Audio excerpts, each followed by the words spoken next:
တတန်းကုန်ရွက်ဝါ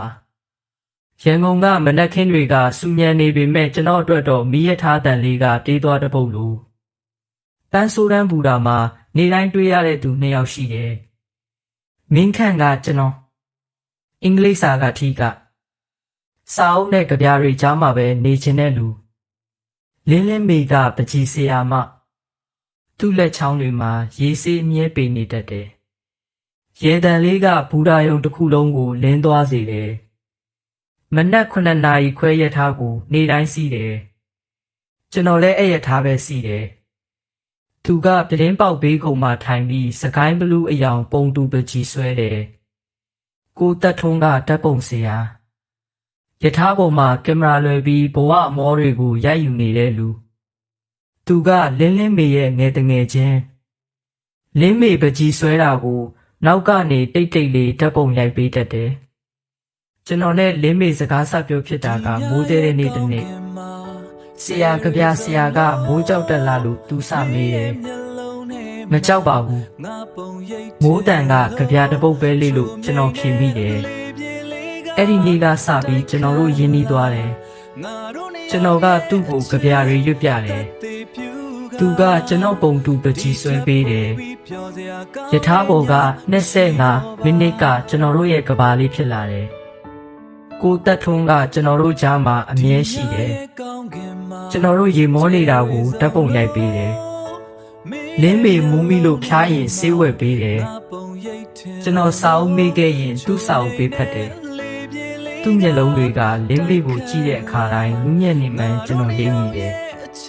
တနေ့လင်းမေကဘူတာယုံနောက်ကပန်းချံနဲ့ခေါ်သွားတယ်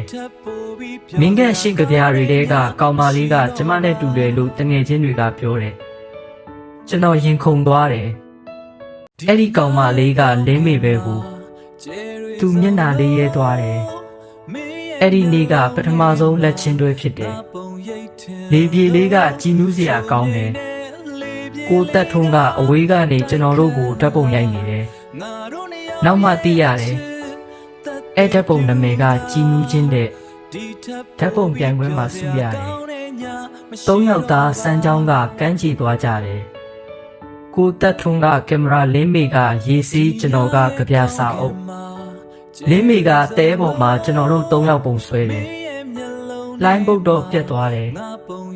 3ယောက်သားဝိုင်းရကြတယ်ငါတို့တငယ်ချင်း3ယောက်ထောင်ရပဲနော်လို့လင်းမေអော်တယ်ကိုတက်ထုံပြုံးတယ်ဒါပေမဲ့သူ့မျက်လုံးထဲမှာဝမ်းနည်းမှုတစ်ခုကိုကျွန်တော်တွေးလိုက်ရတယ်ညနေဆောင်တော့လင်းမေကျွန်တော်ပခုံးပေါ်အိပ်ပျော်သွားတယ်ကိုတက်ထုံးကဆောင်ကြုံပေးတယ်မင်းခန့်သူ့ကိုဂယူးဆိုင်ပေးပါတဲ့သူ့တန်တူတူလေးကလိုင်းတန်ထဲမှာပျောက်သွားတယ်မိုးရသည့်ကုံခါနီးမှာလင်းမေနေမကောင်းဖြစ်တယ်ရုတ်တရက်ဆေးရုံတက်ရတယ်နှလုံးအဆုရှင်မကောင်းဘူးတဲ့ခွဲစိတ်ဖို့ပြင်သစ်သွားရမယ်ကျွန်တော်ရင်ခွဲမတက်ခံစားရတယ်နေ့တိုင်းဆေးရုံသွားတယ်ကြပြရွတ်ပြတယ်ကိုတက်ထုံးကတော့နေရောညရောဆေးရုံမှာပဲလင်းမေအိပ်ပျော်ရင်သူ့လက်ကိုစုပ်ထားတယ်ဆေးတောက်ချိန်မလွတ်အောင်မှတ်ထားပေးတယ်လင်းမေပြင်သစ်မသွားခင်တရက်သူကျွန်တော်လက်ကိုစုပ်တယ်မင်းခန့်ရှင်ကကျမရဲ့ကြပြပဲရှင်ကြောင့်ကျမအပြုံးနဲ့ဝေးခဲ့ရတဲ့နေ့တွေနေခဲ့တယ်နောက်တော့ကိုတက်ထုံးပတ်လှဲ့တယ်ကိုတက်ထုံးရှင်ကကျမရဲ့ဓာတ်ပုံပဲရှင်မရှိရင်ကျမဘဝမှာအယောင်မရှိဘူးငယ်ငယ်ကလေးကရှင်ကကျမနာမှာအမြဲရှိပေးခဲ့တယ်သူဆက်ပြောတယ်ကျမပြန်လာနိုင်ပါမလားမသိဘူးဒါပေမဲ့ရှင်တို့2ယောက်လုံးကိုကျမချစ်တယ်ရှင်တို့ကိုယ်တိုင်ထက်တောင်ပိုချစ်တယ်လေရင်ကွင်းမှာနှုတ်ဆက်ကြတော့မိုးရွာနေတယ်လင်းမေကျွန်တော်ကိုဖတ်တယ်ပြီးတော့ကိုတက်ထုံးကိုဖတ်တယ်သူ့ဘက်ကကိုတက်ထုံးကိုပို့ကြတယ်လင်းမေပြင်သစ်ရောက်ပြီး3လကြာစာတစ်ဆောင်ရောက်လာတယ်ကိုတက်ထုံးစီကမင်းခန့်လင်းမေဆုံးသွားပြီခွဲစိတ်မှုမအောင်မြင်ဘူးသူနောက်ဆုံးချိန်ထိမင်းကပြာစာအုပ်ကိုဖတ်ထားတယ်ပြီးတော့ငါ့ကိုမှသွားတယ်မင်းခန့်ကိုပြောပေးပါ ကျမကသူ့ကြပြထဲမှာအမြဲရှင်တန်နေမယ်လို့ပြီးတော့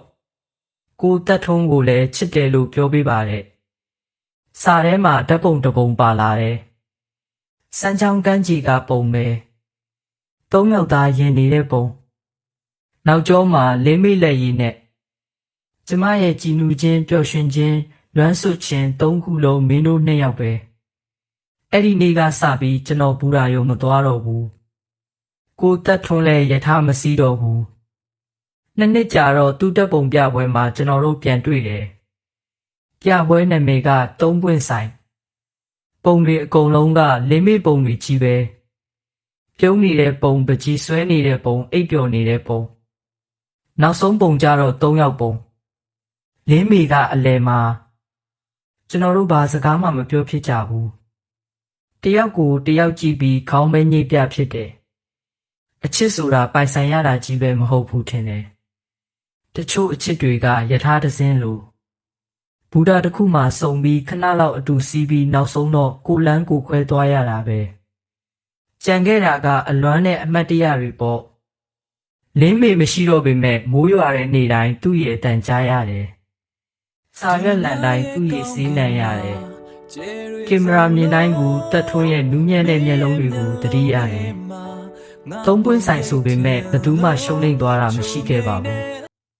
ဘာလို့ဆိုကျွန်တော်တို့၃ယောက်လုံးချစ်ချင်းမေတ္တာစနဲ့ချစ်ခဲ့ကြတာကိုဒီညရဲ့ကောင်းခင်မှာ